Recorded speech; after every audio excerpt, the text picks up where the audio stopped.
আমাদের দেশের অনেক শ্রমিকরাই একটি আইনের ব্যাপারে আসলে খুব একটা অবগত নয়, যেটি হচ্ছে আমরা বলে থাকি শ্রম আইন।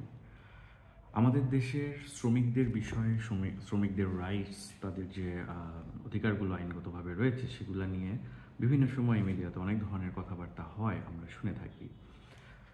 কিন্তু তাদের রাইট থেকে, তাদের অধিকার থেকে, তাদের আইনগত অধিকার থেকে তাদেরকে যদি বঞ্চিত করা হয়, তাহলে তারা কি আইনগত প্রতিকার পেতে পারে সেটা নিয়ে আসলে খুব একটা আলোচনা কোথাও হয় না।